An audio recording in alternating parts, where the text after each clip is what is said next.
Hello, and today we have with us Jim Feil, who's getting ready to teach in our online school his course on formative embodiment. So, Jim, I'm wondering if you could let people know a little more about you and what you're planning on teaching for people. Okay, thank you. Sure.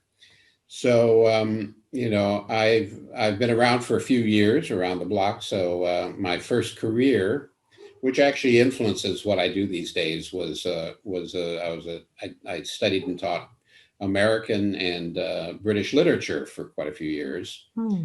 and so that kind of oriented me to the human storyteller and how central and how deep the need to tell stories about our experience is for people. And, it sort of oriented me to the great stories and both the great stories and the minimal stories that are so important to people.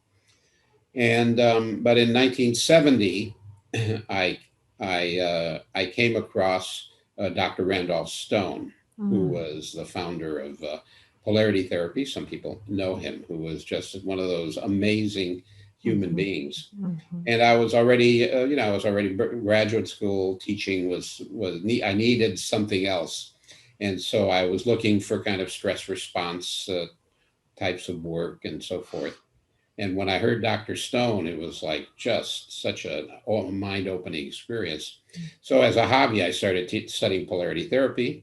And even as I was still teaching English and so forth. And after about 3 years of study, the man who was teaching for Dr. Stone invited me to join his practice.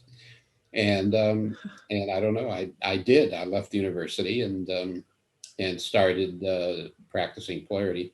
So that was my start in the whole world of therapy, and I basically stayed with it. So I studied and taught polarity therapy, which is a whole energetic healthcare system built in part on Ayurveda and but not but also with a whole Dr. Stone's vision of working from an energetic perspective. And then I continued to study. I became good friends with Franklin Sills, who developed craniosacral biodynamics, studied biodynamics, and I kept studying. I kept adding to my toolkit and studying and reading. And so over the years, you were exposed to a lot of different therapeutic perspectives. Each one kind of focuses on certain principles, on a certain dimension of the human being. Each one tells a story about the human being and how we function, and seeks to leverage aspects of who we are in order to improve our state and our health and our well-being. So it was interesting to go exploring all these different perspectives. And then in 81, I came across Stanley Keleman's work. And for me, he was the second great teacher after Dr. Stone. Keleman just somehow opened up a world for me. And so over the last, so it's been about 45 years, a little more, that I've been working and developing with two or three central pillars, right? In other words, the whole field of health and healing and therapy is so massive, and Mhm. the human being is so complex. And I sort of I sort of gravitated slowly to kind of trying to find those simple levers on the human system, because you can become so complex and in a sense lost in your complexity if you're not careful. And the concept of the polarity principle seemed to me such a wonderful lever on the human system. Mhm. And so did the idea of the deep pulse, the long tide, the tidal focus of cranial biodynamics. And then Kelman brought in this whole somatic vision, which is very big these days, of course. Mhm. Back in 81 when I met him, of course, so the whole issue of embodiment, he was developing that. But more specifically, what he developed was the principle of formativeness.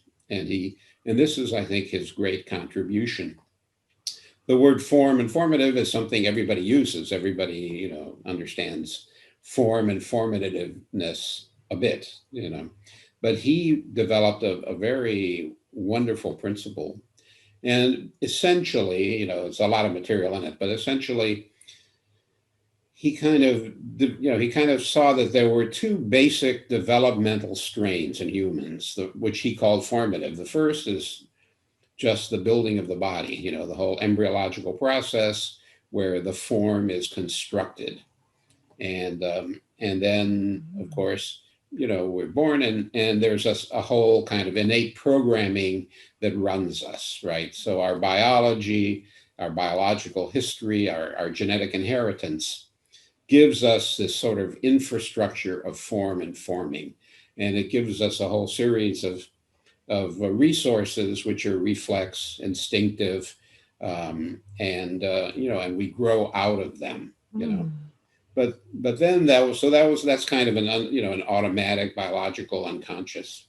And then of course we start, we have a nervous system, we have a motor system, and we start to develop an I, an ego, a self, and in a form that we can recognize, and we start to try to take hold of our destiny, of our lives, and we begin to make choices, and we start trying to form ourselves in a more conscious and focused way, sitting on this biological infrastructure, which is continuing to unfold and grow. And I don't know if I'm explaining it in an adequate way, but basically we have these two strands. We have this great infrastructure that nature has given us, and on that we participate in forming it.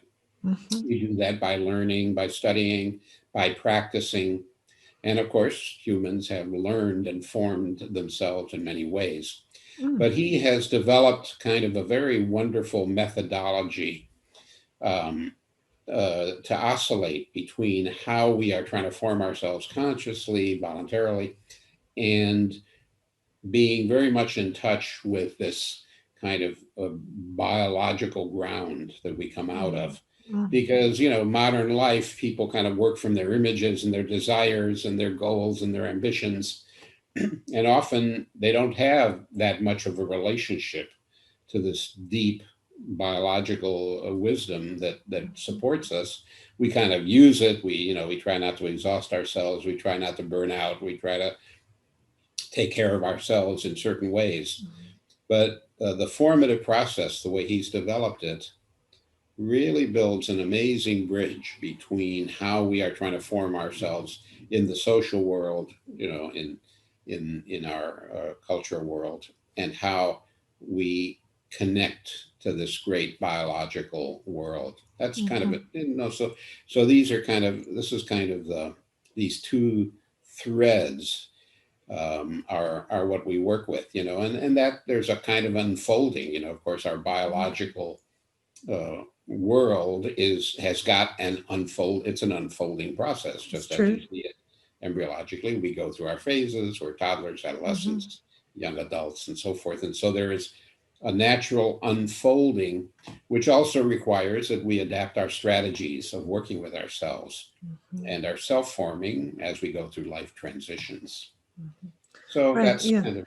Yeah, that's all. It's really, I've been trying to get all the nuts and bolts in a couple of minutes and what but I'm really enjoying listening to the way you developed them and the way you brought them together. And you have this beautiful way of talking with your hands too, Jim.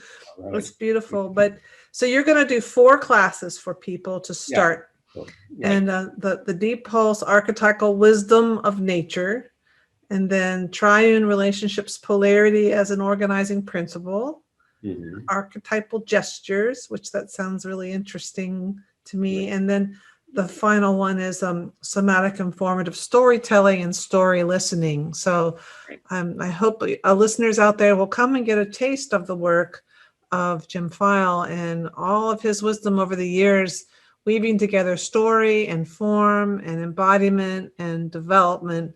So it should be a rich time. So thanks, and see you in the school. Great. Thanks, Kate.